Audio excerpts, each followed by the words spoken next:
titled The Big Bang and God, not The Big Bang versus God. See, I say this because the Big Bang Theory actually goes hand in hand with the Bible.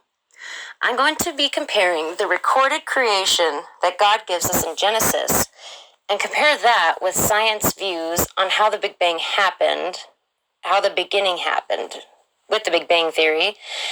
And I think you guys are going to be pretty shocked at how similar they actually are. A lot of science coincides with the Bible. Actually, my catchphrase is, science is just the observation of God's creation. Sometimes how we mortal, imperfect humans observe God's creation is wrong. For example, before circumnavigation came about, we humans said that Earth was on the back of a big turtle or elephant, or it's just a flat square that we'll eventually fall off of. So that observation was wrong, especially on the mysterious beginning, the age of the observable universe, the unexplainable appearance of dry land or the crust of the earth. That's another video I'm going to be making called The Age of the Earth. I'll there say that the earth is only 6,000 years old.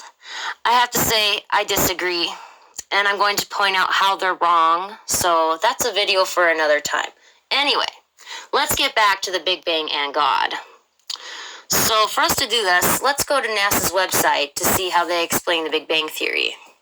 I can explain it to you guys, but I don't want to use huge terminology. Most of you don't understand, and you're going to get bored, so how does the Big Bang Theory go hand in hand with the Bible?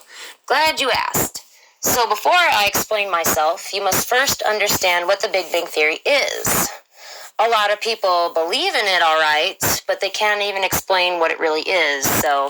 And I find that funny that they'd rather believe in the Big Bang Theory than God, but they can't even explain to me what the Big Bang Theory is. So for all you atheists out there, I'll explain to you what you are actually believing in. So let's go to NASA's website for beginners.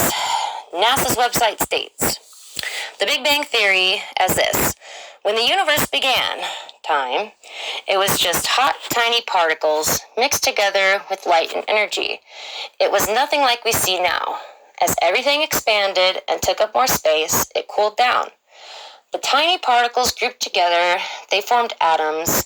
Then those atoms grouped together. Over lots and lots of time, those atoms came together to form stars and galaxies. And it goes on to say other stuff, but that's basically it. So, okay, cool. So where did those hot, tiny particles of dust come from? That mixed with the light and the energy from a single point. And I'm sure you're going to be asking me, okay, where did my God come from then? And I have a great answer for that. And that's going to be in another video for another time. Please ask in the comments below if you'd like to know where my/our God came from. Because he's your God too, whether you know it or not.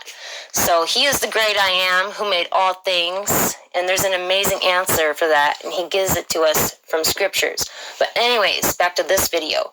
You atheists out there, anyone who doesn't believe in the intelligent designer, who had to be there in the beginning to make all things. If you believe in just the Big Bang Theory, you have a blind faith because you're believing and putting your full trust in that scientist who wrote that these particles just appeared out of nowhere, that nothing created everything, which to me is very illogical, it's silly, and it deserves to be scrutinized. To me, those people have the blind faith, not me. Me, I'd rather have faith in an all-powerful God that does provide proof and evidence that his word is truth. Whereas believing in tiny particles of dust that came from nothing, that's a blind faith, because you cannot observe it. You have no proof or evidence to support that theory. You were not there millions and billions of years ago to observe what really happened, okay? None of us were. So everything I can observe or see in creation gives me proof and evidence that points back to the Creator. Speciation and adaptation and microevolution, this all proves biblical creation and the intelligent designer who created the language of DNA and said, let the earth bring forth life abundantly. Let the waters bring forth life. Okay, God didn't just pop all these animals into existence like a lot of people assume.